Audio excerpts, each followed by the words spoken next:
Willkommen zu einer neuen Reise durch die Zeit.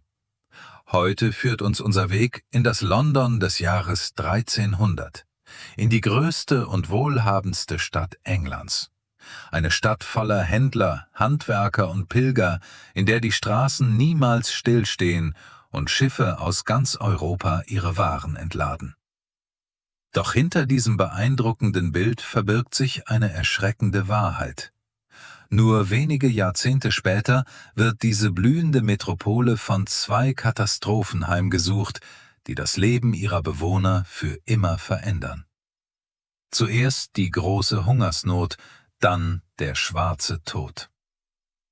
Krankheiten, Hunger und Verzweiflung werden aus einer der mächtigsten Städte Europas einen Ort machen, den viele Zeitgenossen mit der Apokalypse vergleichen. Begleite mich auf dieser Reise durch das mittelalterliche London, kurz bevor eine ganze Welt zusammenbricht. Wir schreiben das Jahr 1300. Vor dir erhebt sich eine Stadt, die für die meisten Menschen kaum vorstellbar groß wirkt. Etwa 100.000 Menschen leben innerhalb und unmittelbar außerhalb der alten römischen Stadtmauern. Damit ist London größer als jede andere Stadt Englands und zählt zu den bedeutendsten Handelszentren Europas. Auf der Themse herrscht ununterbrochen Betrieb. Schiffe aus Flandern, Italien, Frankreich und den Städten der Hanse bringen Wolle, Wein, Gewürze, Stoffe und Metalle. Händler feilschen lautstark um Preise, Lastenträger schleppen schwere Säcke über die Kaianlagen und der Geruch von Holz, Teer und Flusswasser liegt ständig in der Luft.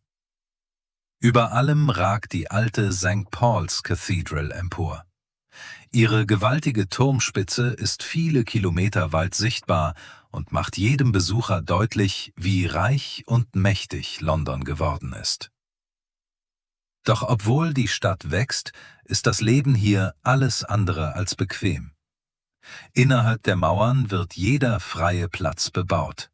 Häuser stehen dicht an dicht. Viele Straßen sind so schmal, dass sich zwei Fuhrwerke kaum begegnen können.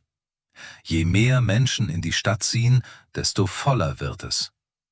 London platzt bereits aus allen Nähten. Wenn du die Themse überqueren möchtest, führt dein Weg fast zwangsläufig über die London Bridge. Doch sie ist weit mehr als nur eine Brücke. Auf beiden Seiten stehen dicht gedrängt mehrstöckige Häuser. Zwischen ihnen verläuft lediglich eine schmale Straße, auf der sich Händler, Pilger, Bauern, Fuhrwerke und Reiter gleichzeitig bewegen. Wer hier entlang läuft, bemerkt oft gar nicht, dass er sich über einem Fluss befindet. Die Gebäude verdecken den Blick aufs Wasser vollständig. In den unteren Etagen verkaufen Handwerker Messer, Stoffe, Handschuhe oder Schmuck. Darüber wohnen ihre Familien. Insgesamt leben mehrere hundert Menschen dauerhaft auf der Brücke, wie in einer kleinen Stadt über dem Wasser. Doch dieser Ort hat auch seine düstere Seite. Am südlichen Stadttor sind die Köpfe hingerichteter Verräter auf langen Pfählen aufgespießt. Jeder, der London betritt, soll sofort erkennen, was mit Menschen geschieht, die sich gegen den König stellen. Unter der Brücke rauscht die Themse mit gewaltiger Kraft vorbei. Die massiven Steinpfeiler verengen den Fluss so stark, dass gefährliche Strömungen entstehen. Bootsführer verlangen hohe Preise, wenn sie versuchen sollen, ihre Boote hindurchzusteuern. Nicht jeder erreicht das andere Ufer lebend. Verlässt du die Brücke und gehst tiefer in die Stadt hinein, verändert sich das Bild.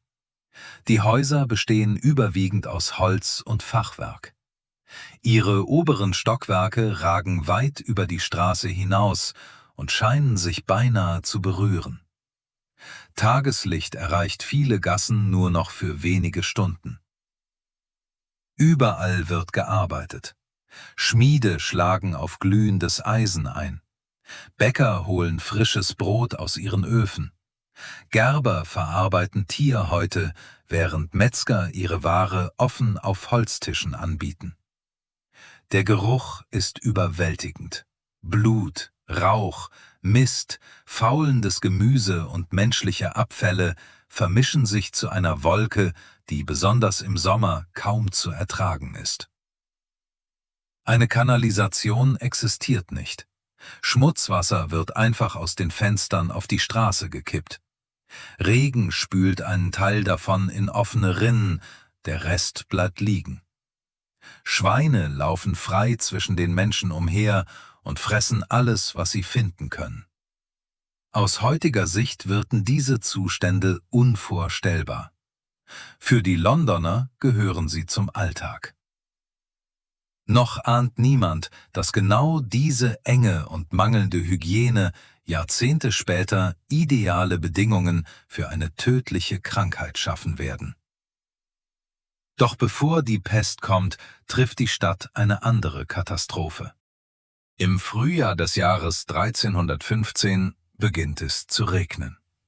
Zunächst glaubt niemand, dass dieser Sommer anders werden könnte als die vorherigen. Regen gehört schließlich zum englischen Wetter. Doch die Tage vergehen und der Himmel bleibt grau. Wochenlang hört der Regen kaum auf. Felder verwandeln sich in Schlamm, Wege werden unpassierbar und das Getreide beginnt bereits auf den Äckern zu verfaulen. Die Bauern können kaum noch ernten. Auch das Heu für das Vieh trocknet nicht mehr. Kühe und Schafe finden immer weniger Futter, werden krank oder sterben. Für London bedeutet das eine Katastrophe. Die Stadt ist vollständig von den Ernten der umliegenden Regionen abhängig. Fast alle Lebensmittel müssen täglich herangeschafft werden. Als immer weniger Getreide die Märkte erreicht, steigen die Brotpreise rasant. Viele Familien geben bereits den größten Teil ihres Einkommens allein für Nahrung aus. Nun reicht selbst das nicht mehr. Zunächst verzichten die Menschen auf Fleisch, dann auf Käse. Schließlich fehlt sogar das Brot. Chronisten berichten von Menschen, die verzweifelt nach allem Essbaren suchen. Pferdefleisch gilt plötzlich als Delikatesse. Hunde verschwinden aus den Straßen. Manche Quellen erzählen sogar von Fällen des Kannibalismus, Berichte, deren Wahrheitsgehalt Historiker zwar diskutieren, die aber zeigen, wie groß die Verzweiflung gewesen sein muss.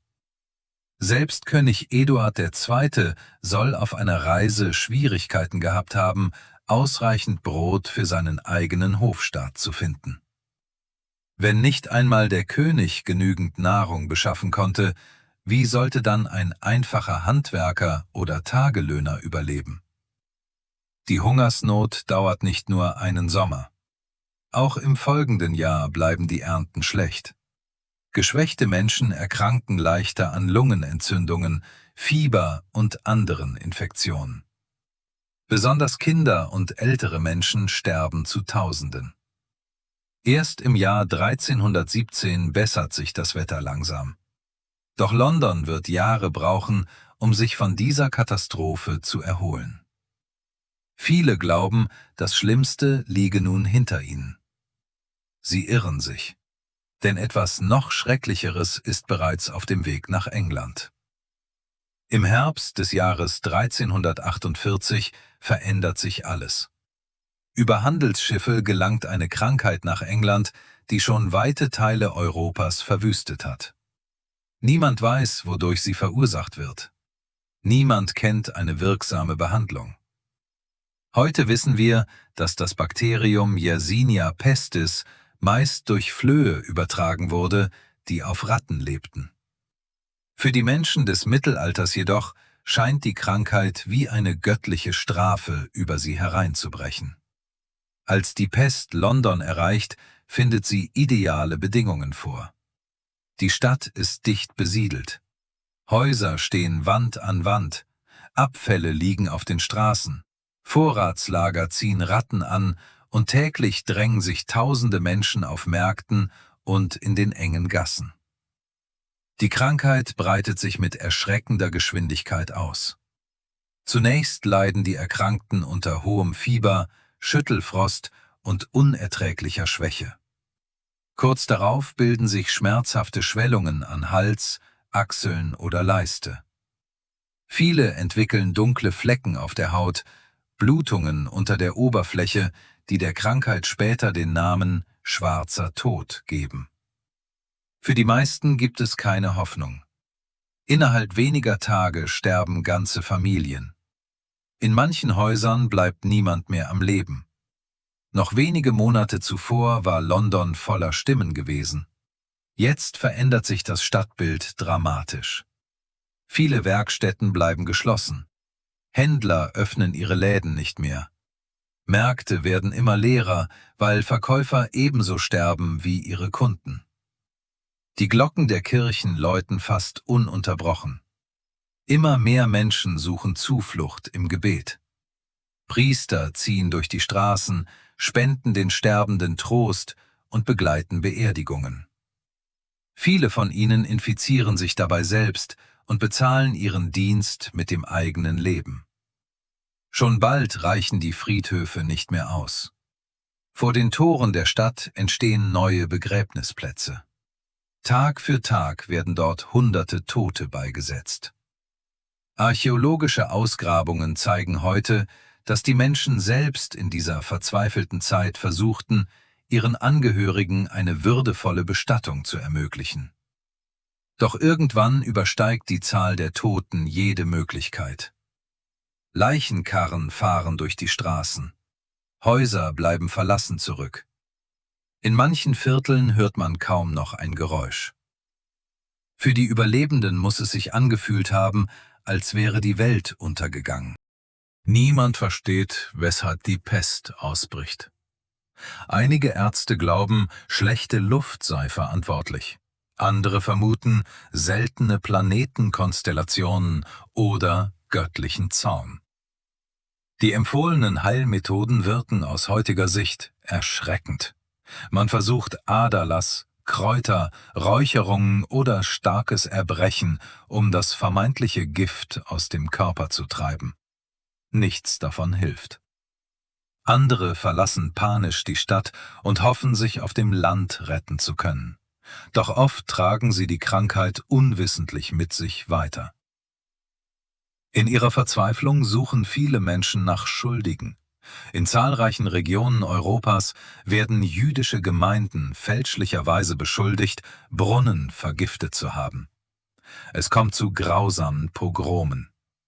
Tatsächlich hatte England seine jüdische Bevölkerung bereits Jahrzehnte zuvor aus dem Königreich vertrieben, doch die Angst und die Suche nach einfachen Erklärungen zeigen, wie hilflos die Menschen dieser Katastrophe gegenüberstanden.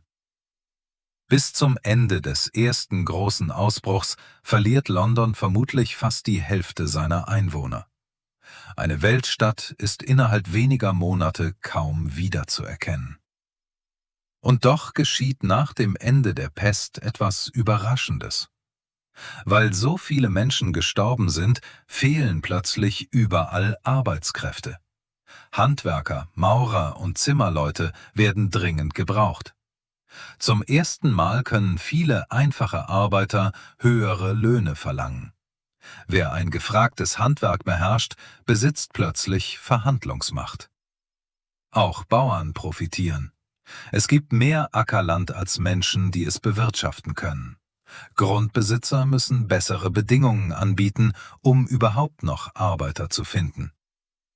Die alte Gesellschaft beginnt sich langsam zu verändern.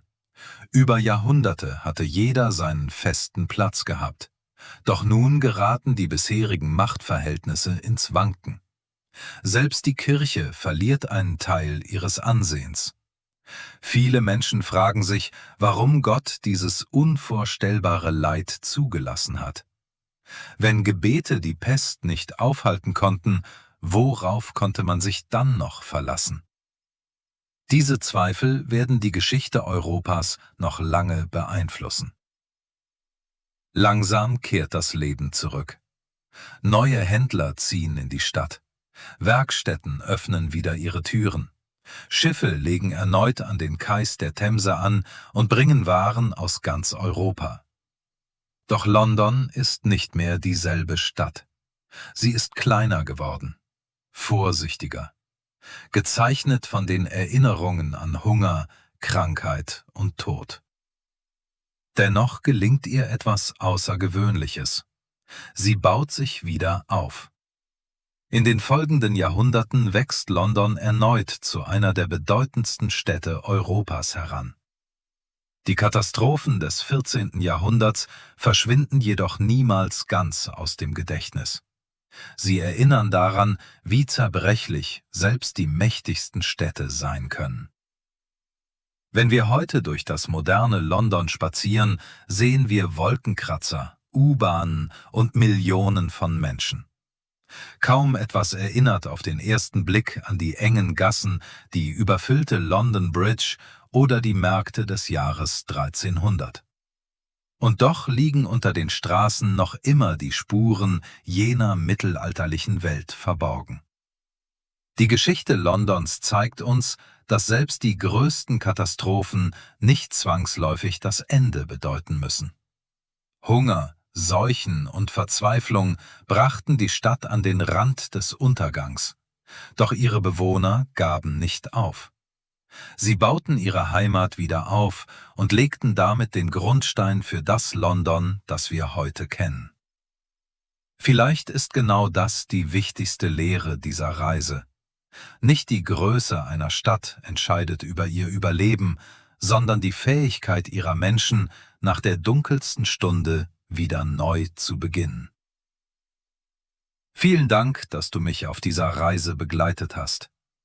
Wenn dir dieses Video gefallen hat und du weitere spannende Einblicke in den Alltag vergangener Epochen erleben möchtest, dann abonniere den Kanal. Bis zur nächsten Reise in die Vergangenheit.